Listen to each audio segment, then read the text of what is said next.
Hello, welcome or welcome back to Heretic Owl Tarot. My name is Liz and I will be guiding you on this journey today. This is a reading for the 2-4 human design profile, the Hermit Opportunist. If you don't know what your human design profile is, there is a link in the description for you to get your human design body graph.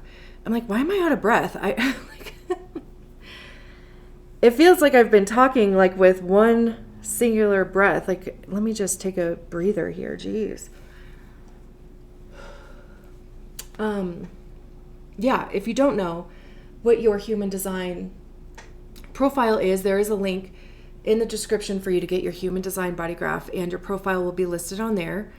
You don't need to know a ton about human design in order for these messages to resonate.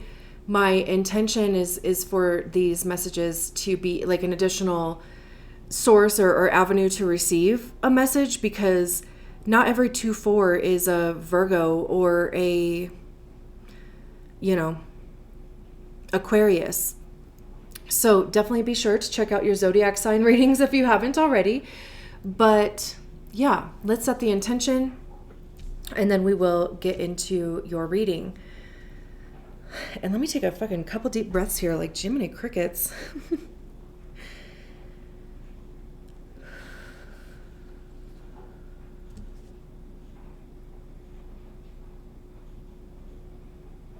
Crown open. I anchor into the present and the truth within it. I welcome only what is clear, balanced, and aligned. All distortion, fear, and interference remain outside this space.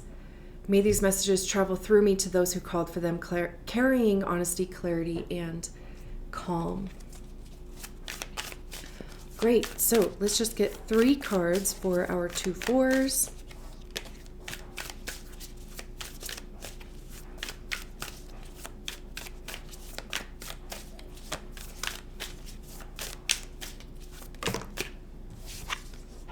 We have the 8 of Swords.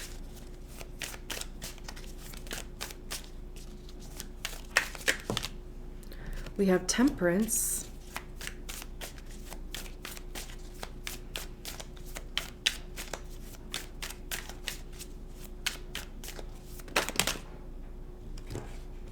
We have the Sun, and we have the 5 of Swords.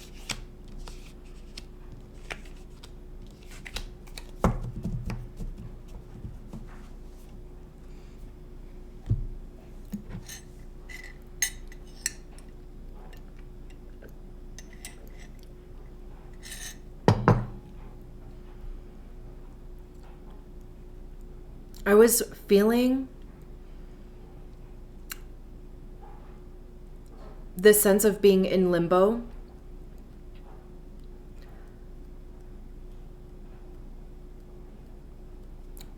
With the 8 of Swords and the Temperance card. It's like it's not being able to intuit the path forward. Also, too, it might just be like analysis paralysis type of thing. Maybe even like too many things to consider, or even also like, when we start kind of thinking about all of the what ifs, like all of the possibilities of a situation, like that's what kind of throws us into limbo, and in a way that is a bit like self-sabotagey. That's also our ego, like trying to protect us, because our brains don't know, right? Like, and it's literally just a data center of habits, and it's like cause and effect type of thing. Or there's a better, let's see, maybe like events and reactions, or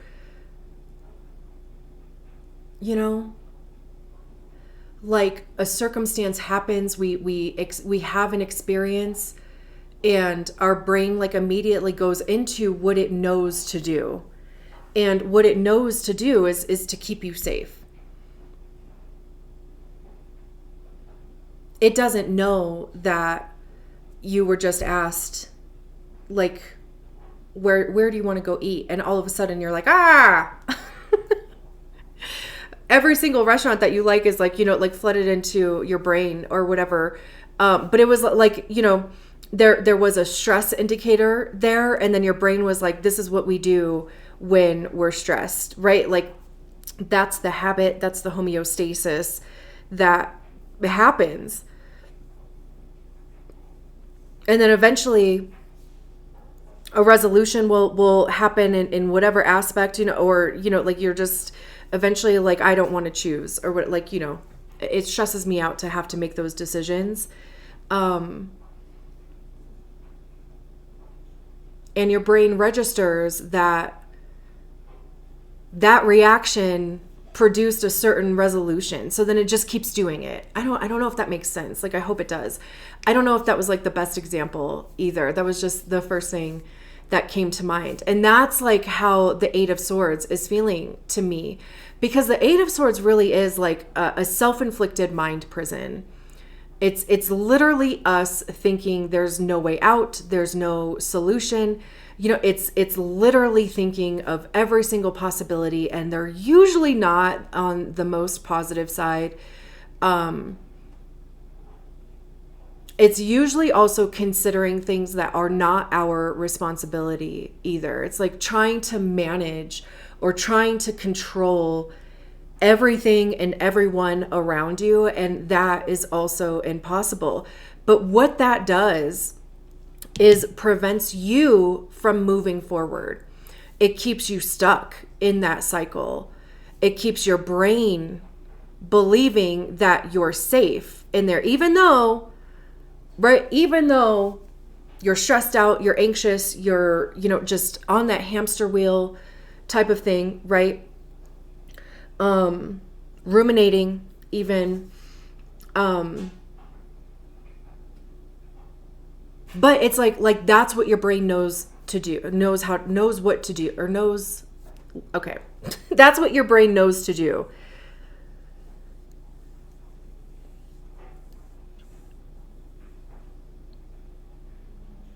But what I absolutely, because usually like the Eight of Swords, they're usually kind of bound in some type of way. And the Eight of Swords is typically talked about in the sense of you can get yourself out of the Eight of Swords. It's literally changing your mindset. It's like you're literally one thought away.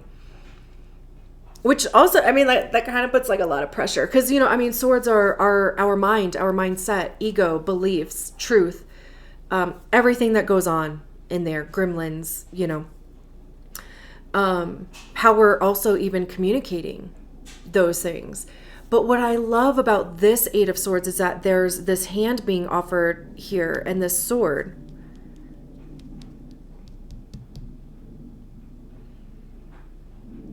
Also, there's 7 swords around her as it is now, and she's blindfolded. Right? She could take that blindfold off if she wanted to. That's the thing, right? Like with the eight of swords, it is self-inflicted. It really is a choice when the Eight of Swords comes out. And for me, the Seven of Swords is the card of us fooling ourselves. That is the card of self-sabotage. It's listening to that voice of self-limiting beliefs and fear and anxiety and, like almost manipulation and trickery. And it's not the truth, though, The truth is in there somewhere, but all of that chatter is disguising or that's not the word, distorting the truth. And also, man, I'm glad we're talking about that. The Matrix, maybe if you haven't watched The Matrix in a while, or if you've never seen it, what? But in the first Matrix, when he goes to see the Oracle, God, and I don't know if I'm going to be able to remember it verbatim. If I don't, then if I really can't remember, I'll Google it. But, he's there because he's supposed to be the one, and he doesn't believe that he is the one. And they're having this, conversation back and forth, whatever. And she says to him,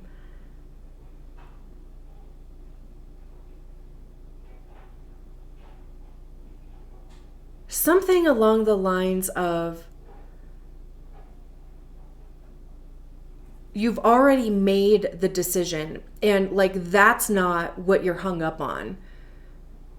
You're hung up on why you made that decision.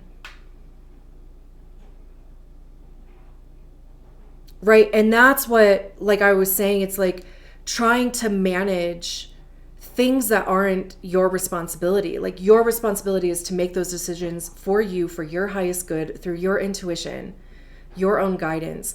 And however anybody else around you responds to that is not your responsibility. It's not for you to manage.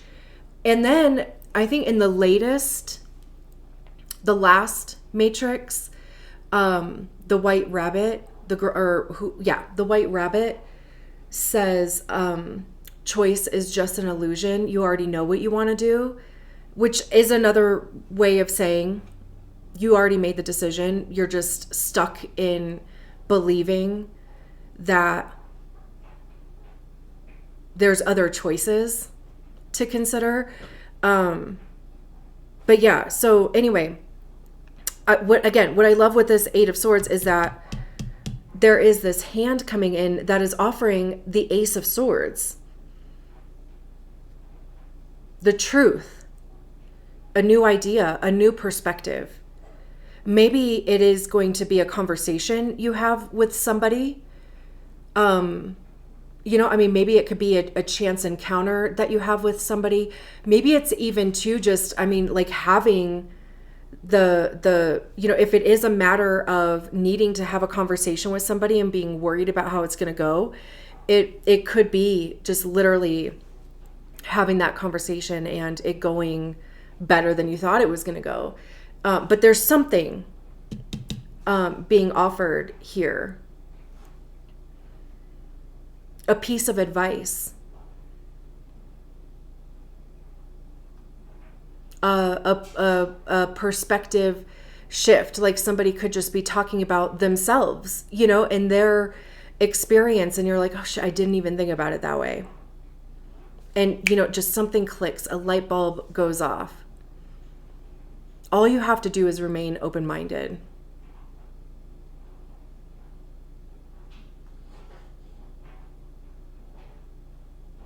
And then, temperance is where I was getting the limbo thing from, because temperance, it's about alchemy. It's mixing energies together.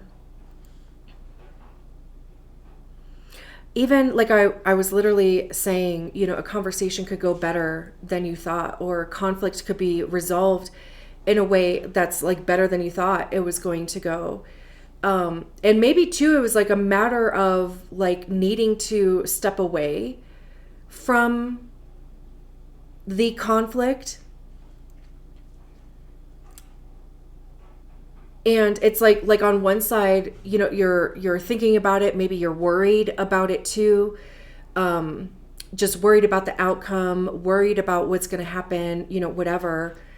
And really what is happening with the Temperance card here is that behind the scenes, things are coming together. Energies are blending, opportunities are being created for you.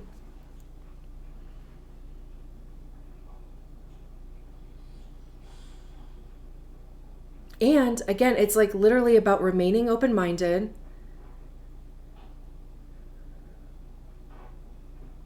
allowing those opportunities to come in.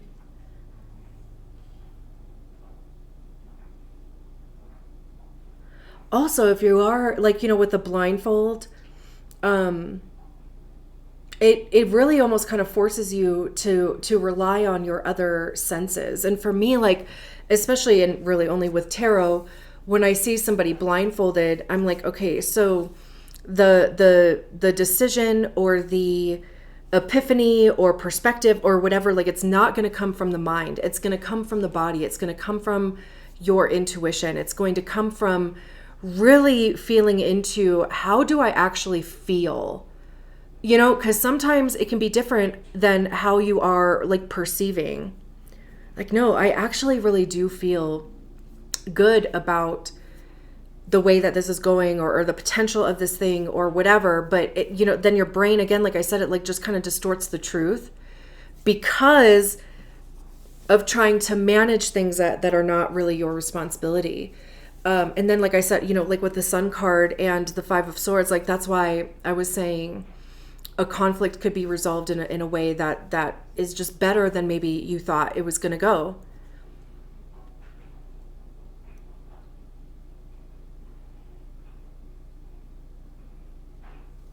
Fives are transitionary energies, though, you know, like they're not anything to like pitch tent and get stuck in. You know, like these people, they're not really fighting. They both kind of look a little, you know, like the imagery on the card is not like very upbeat, right? Like this one's kind of looking down at the ground. This one has their hand over the sword. Like maybe they're also like even choosing their thoughts, choosing their words, you know, and it's really like, especially with it paired with a Sun card, it's really choosing your words in a way where you're not like lashing out as a defense mechanism. You're just literally sharing your thoughts, sharing your perspective, right? And you're also you're giving the other person space to do the same. It doesn't have to be a knockdown, drag out, you know, argument, conflict, whatever, right? It's literally, again, like going back to, it's literally a choice. Even if that's how, you know, like you're in your head, you're ruminating over it, and you know, maybe the commentary in there is just a bit more frustrated, or you know, just kind of coming across that way. Like you don't have to communicate it that way. You can say, I am really pretty frustrated, and this is where my frustration is coming from, but you don't have to like accuse and attack and, you know, like those type of things, right? Like there's a way of communicating your thoughts without attacking. And there is going to be a resolution that I think is going to be good for anybody involved in the situation, especially since we have the Two of Cups at the bottom of the deck. So yeah, the Two of Cups being at the bottom of the deck, again, like I said, like whatever it is, I mean, there's notes here about like that there being an involvement of somebody else, and you know, just kind of how you're perceiving the situation. And with the Two of Cups being at the bottom of the deck, like truly, maybe too, like whatever the conflict is and the way that you guys approach talking about it could also even strengthen your connection, strengthen your, even like your trust in each other. Because truly, like when we allow people to be heard, and when we are given that same respect, right, that same space to be heard, it really does strengthen our connection to those people, right? And if they have curiosity, or if they ask questions to better understand your position, instead of just, you know, like blowing up and taking, you know, like blowing things out of proportion, you know, like they're you know, like instead of being like, you know, whatever, be like, okay, this is the way that I am perceiving it, or this is how I'm hearing it. Is that what you mean? Or can you clarify your thought process for me? right? Because we're perceiving things from our own ego and our own anxiety and fears and doubts and insecurities and whatever, right? So if we say to somebody, okay, this is how I'm hearing it, is that how you mean to communicate it, or can you clarify it? Then people could be like, oh God, no, that's not what I meant. I meant boom, blam, boom, right? And same for you. Like if they are perceiving and understanding something that you are saying in a way that you don't mean it, and they ask those same questions, and you have the ability to make those edits as well, or to clarify, right? And again, it fills your cup. It brings you closer together. It establishes trust between you.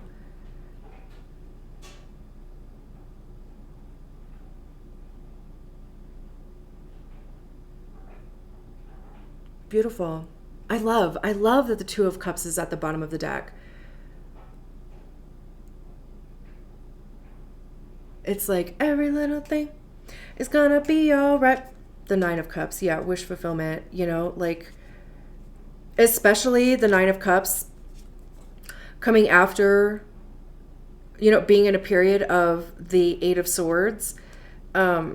This is, just that energy dispersing, and you're feeling good again, and like just not being in that rumination, that hamster wheel, mental gymnastics, being able to like concentrate your energy and your focus on something else, Beautiful. I'm going to leave it there. Thank you so much for allowing me to read your cards.